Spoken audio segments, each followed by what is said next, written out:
Hey guys, welcome back to the channel, and this is a figure that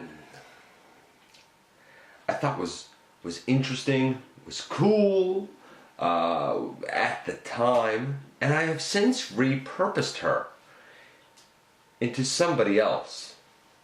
What do I mean? Well, we're going to talk about that when we take a look at the Transformers Prime Deluxe Class Beast Hunters version of Arcee in the latest GotBot True review.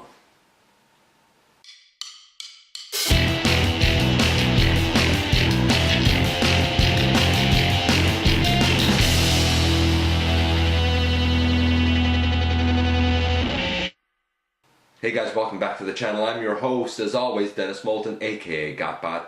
Like, comment, subscribe, share. Check out Machinery of Man, The Everything Factor, and Universal Collision, my stop motion series. Check me out everywhere and spend some time on the playlist. See what it is that might interest you.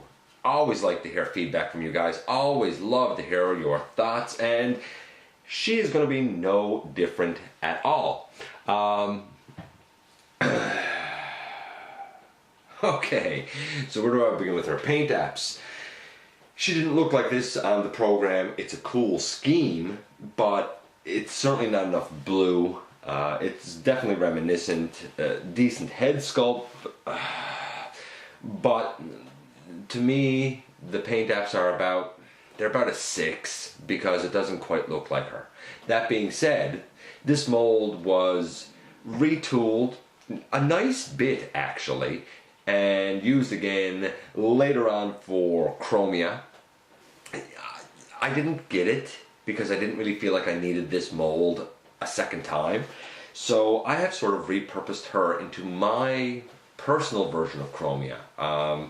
She's blue, you know, she's blue. I probably should have the official Chromia. Okay, I get it. And there are people out there probably yelling at me now saying, how dare you, use her as this different character? How dare you take this incarnation of Arcee from Transformers Prime and use her as any type of a G1 character? But it works for me. What do you want? So yeah, not a strong start with paint apps. Like I said, it's about a 6 maybe. That's what we'll go with. We'll go with a 6. That'll be my hard answer there. It looks beautiful. I love the shade on her chest and kind of going down her torso. I think that looks really nice. It's just not quite accurate. I like the little bit of marbling. I even like the kind of soft lavender on her legs and her forearm, even if it's not quite accurate. She comes with this thing, which I can only assume is supposed to be some sort of a dual crossbow launcher type of weapon. And we're going to take her out of it, and we're going to look at that thing a little more closely. This is the oddest weapon. For the longest time I did not like it. These pieces can move. Okay, so you can see that the triggers are real touchy. These pieces can move, so you can sort of do what you like with them. The triggers are very touchy for the 2 missiles, and they do fire with quite a lot of strength. And of course they just go right back in there.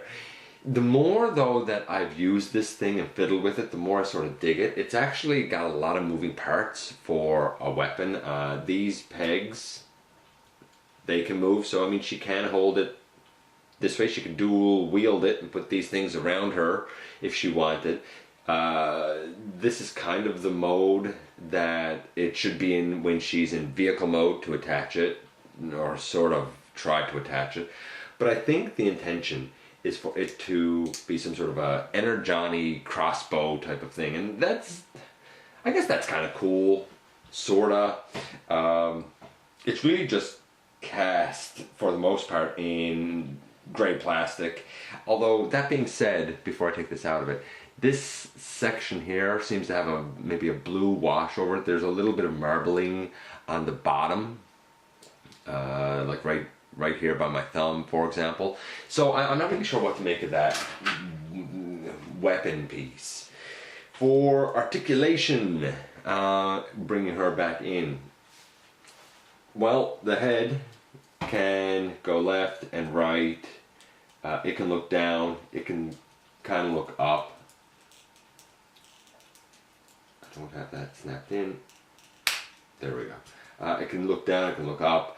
This whole backpack section can move up and down because of transformation. The tire can turn on the side if you want to have the tire stored, you know, like that on her back. A lot of times I tend to move it up and bring these kind of forward. Sometimes I'll even do it all the way down like this, almost like a cloak. It does help for display on the shelf. It does limit her articulation because of course it should be back. The shoulders can go out about that far. It's not a huge range out, but if you turn the elbows, like it's not as bad. They can go all the way around, though they will hit off of her handlebars, her motorcycle handlebars. There's a little bit of a very slight butterfly because of the ball joint that the shoulder and biceps on. We have about a 90 degree at the elbow. There is no bicep swivel, but we do have a swivel at the elbow because of the ball joint, so you still get it. The hands, they can fold forward like that if that works for you. Because they're on ball joints, they can move around all the way, which is nice, where we don't have a dedicated kind of bicep swivel. That's really for transformation, but hey, we'll take it. Moving these out to the side, there is no waist. The legs can go out about that far. She doesn't have fantastic splitsability. Legs can go all the way forward, can go all the way back. We have a thigh swivel way up here by the ball joint, and we have a really nice deep knee. It's a little over 90 degrees there now. If you really wanted more, you could move that tire out of it and, I mean, get a really, really deep knee. Of course, then you have a tire hanging out the side, so it depends on your display preferences. The feet don't really move, and they're not big, but she stands well because of the tire pieces in behind. She certainly stands better than this terrible thing. They scale well, but this is infinite junk. I don't like this at all. I took a look at her not too long ago. As of this recording, I'm not really sure which review she is, but man, you want to see a terrible toy, check her out. That being said, I think the most appropriate comparison to be made here would be these two. And they scale well, they look nice. Honestly, both of them very different looking Arcees, obviously, but fantastic figures. I took a look at the G1 Generations version here back in episode 76, a long time ago. Anyway, for me, she works as a version of Chromia. I dig it. I dig it for that. But, you know, obviously everybody has their taste, and that's cool too. So, for articulation, it's not perfect. It's pretty good. I'm going to give it about a 7.5. I'm going to give it about a 7.5 because it'd be nice if the shoulders could go out a little bit more, and it'd be nice if she had a waist swivel. Actually, I'll give it an 8. I'll be generous. I'll give it an 8. So we have a 6 for paint apps. We have an 8 for her posability. Playability, she's scoring a 7. And this is a line. The Transformers Prime line had a lot of challenging transformations. She doesn't. Hers is actually pretty easy, pretty sweet. For the most part, anyway. So let's jump right into that.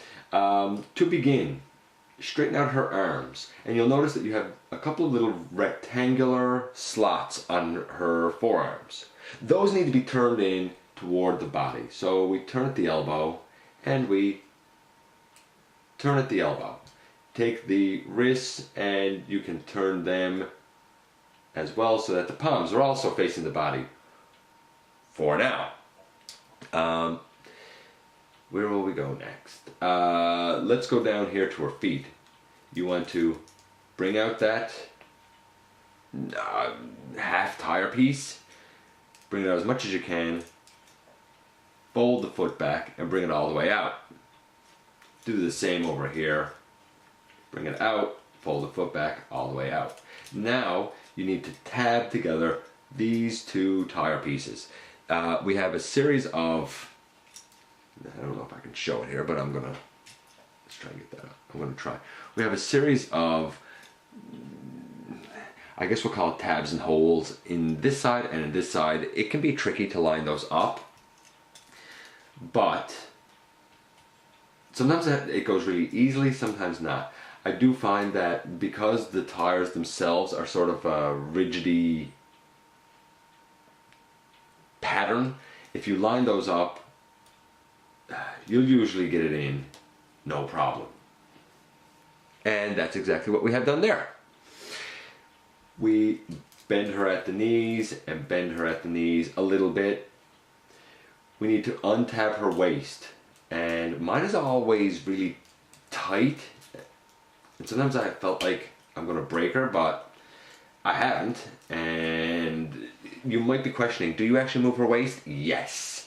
So you untab the waist, and as you bring the waist forward, the head will automatically kind of automorph down into her chest. Bring the knees all the way forward, so now her knees are really right up over her face. Right, that's pretty much what we have. And we bring all of that down. So we're getting there. Next, you will notice a little tab here on her, I guess it's the side of her seat, basically in motorcycle mode, and another little tab over here. Those rectangular ports in the forearms go on over that. They tab in loosely, I would say to you. Maybe looser than you'd like. Certainly looser than I would like. I can't get this one to even tab on here at the moment. But I think that's because I have the hand in a bit of a compromising position. There we go. Those are there. We bring this whole section forward. Turn the tire. Actually turn it this way. How do I know to turn it that way? I'll show you now. Because this little piece of wheel cover here, wheel hubcap cover, should be facing forward. And I didn't have it facing forward. Take these wing pieces and bring them back on the side of the arms. Take this whole gray armature down here and you bring it down and up as much as you can. And in the end, there you have her in her vehicle mode. And she rolls pretty interesting. She rolls pretty good. It's alright. It's nothing great. Sometimes the back tire gets held up. She does have a kickstand over on this side right here. So you should be able to put that down, and you might have to turn the tire a bit, but she will, you know, hold her own that way. Obviously, if the kickstand is up, she's not going to hold her own. And now for the part that everybody finds challenging. What do you do with this thing? Well, the piece with the washover right here seems to have a little bit of a front tire hubcappy piece to it. It will fit on over that.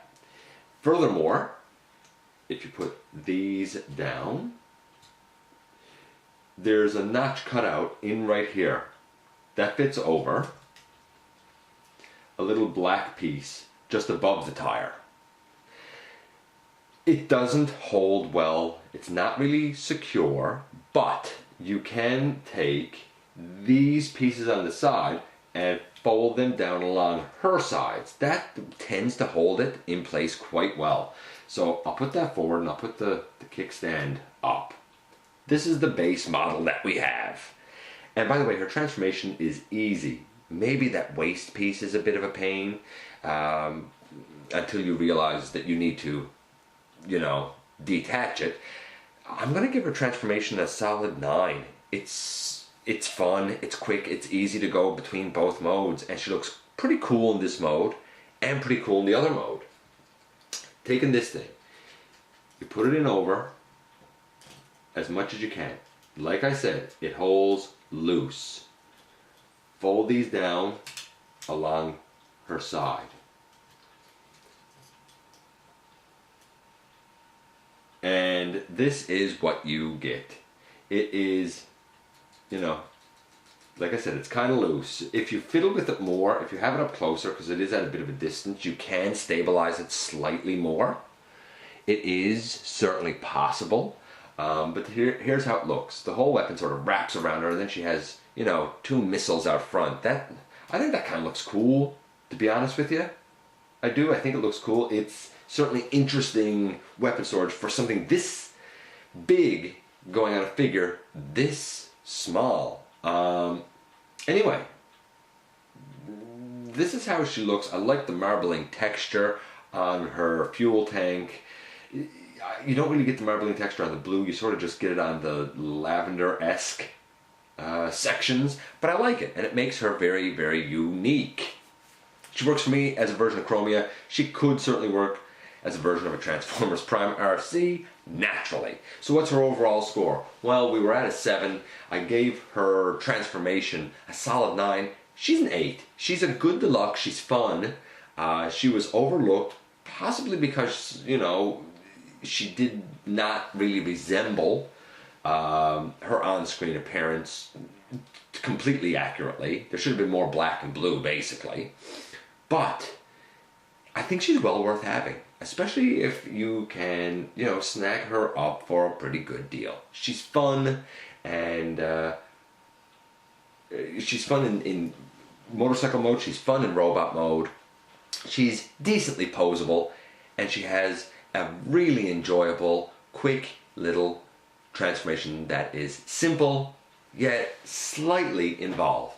Anyway, that's it for her. Thanks for dropping by. Thanks for giving me some of your time. Let me know what you think of the Transformers Prime Beast Hunters Arcee for yourself. And as always, I look forward to the next time that you and I get together for another visit right here inside the videos.